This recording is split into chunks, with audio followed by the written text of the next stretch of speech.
Vijñāna-bhairava-tantra, verse 73. This is Yukti number 45 in my numbering. And this verse is as follows.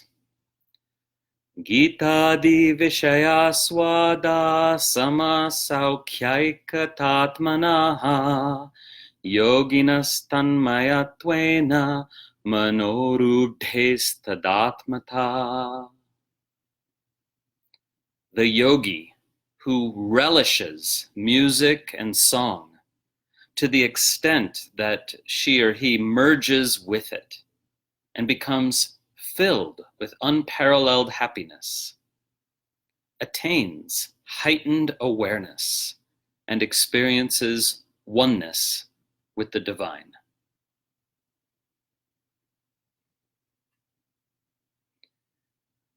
This is the penultimate verse in the section on bliss practices in this scripture. And you might recall we've had verses on immersing in the activation of sexual energy. We've had verses on experiencing the delectable power of delicious food and drink to lead us into this satiated state, which can lead us into the natural inherent bliss of consciousness. And now we have a verse on music meditation on music as another gateway to this blissful power inherent within consciousness itself, this power of consciousness to simply relish itself, consciousness reposing in itself, relishing its own nature, is the goal of these bliss practices. And the gateway is, well, whatever works. We've seen verses on watching a magic trick, walking in nature, so on and so forth. Here we have beautiful verse and a very well-constructed verse on music meditation. So let's go through it. So the word yogi is used, the subject of the sentence is a yogi, reminding us that this is a disciplined practice, right? That this is a yogic practice. This is not just sitting and listening to music and enjoying it. This is actually immersing yourself in music, focusing on it so fully, so one-pointedly, that you actually become one with it, that your consciousness doesn't stand apart from the music, but is utterly imbued with the qualities of the music. So we're told that the yogi, so in the first quarter of the verse, Gita-di vishayasvada, the yogi who relishes aswada, who relishes music and song, Gita-di vishaya, to the extent that she or he merges with it and becomes filled with unparalleled happiness, asama saukyaika tadātmatā. That yogi attains heightened awareness, manorūḍhes, and experiences oneness with the divine, tadātmatā. Okay, so the construction of the verse grammatically is fairly complex, and I don't want to get into the fine grammatical details here, which are not of interest to most of you. So let's just focus on the practice itself. What are you actually doing here? Well, the very first word of the verse in the Sanskrit word order is Gita-di, which means singing and so on. And in context, this certainly means singing and instrumental music as well. Okay, so I translated music and song. We are instructed to relish. First, relish, like savor the music, savor the song or the singing, right? But to the point that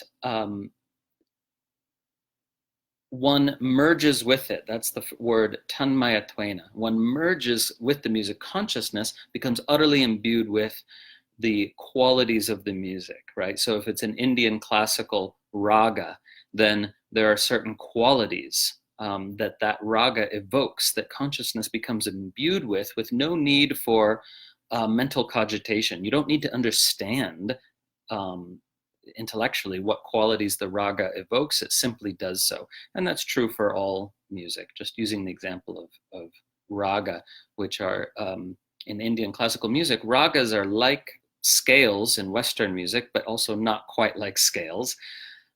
It's a certain pattern of notes, and there are certain rules about how those notes can be combined and how you can move amongst those notes and to create this particular melodic impact. But anyway, whatever the music, this could be Bach's Brandenburg concertos, this could be Mozart's Requiem, this could be, for that matter, even pop music, if it is moving to you, okay? It does matter what music you select, because it needs to be powerful, it needs to be moving, it needs to be able to impact you, it needs to affect your consciousness, and it has to be good enough in your estimation that you really focus on it, that you become immersed in it, that you are drawn into it, okay? So we are instructed to relish it, to savor it, to the point that consciousness merges with it and one becomes filled with unparalleled happiness, asama saukya. One becomes actually one with unparalleled happiness. The Sanskrit says oneself attains oneness with unparalleled happiness due to savoring this music and becoming one with it. And then the next kind of stage in this experience is manorūḍhes, which means the elevation of the mind. I translated heightened awareness. The mind is elevated, it's exalted to a higher state by the power of this beautiful music. And if that happens, then tadātmatā, last word in the verse, one experiences oneness with the divine. Oneness with that is the literal meaning of the Sanskrit, and in context, that is expanded consciousness, bhairava, which means intensified awareness, and also means God, the divine. So that's the practice, and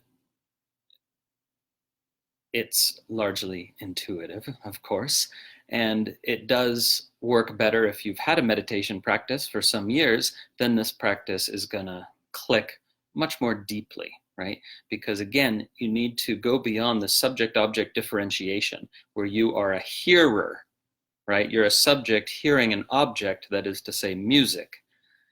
You need to go beyond that to where you, in a sense, at least temporarily, become the music. It is utterly imbued, it utterly imbues your entire consciousness. Okay, so I want to recommend a specific track.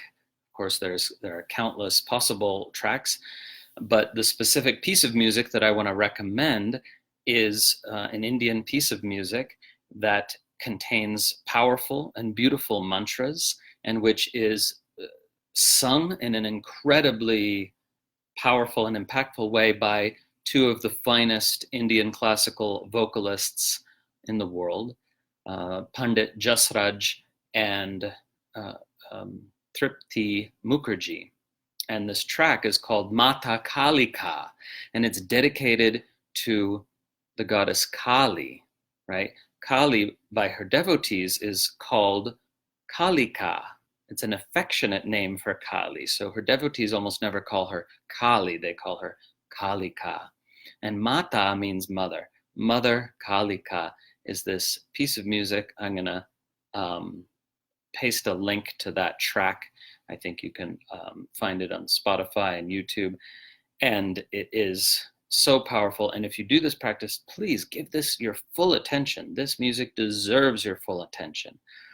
And the reason I selected this track is because to me, it's the perfect combination of devotionalism with traditional tantric mantras with classical Indian music. And that combination is actually quite rare, at least in the recorded music available to us. So again, combining this deep bhakti devotionalism with powerful, authentic tantric mantras with Indian classical vocal. So also, of course, experiment with this technique with your favorite, most moving, most beautiful pieces of music. And that's it for this practice. Om.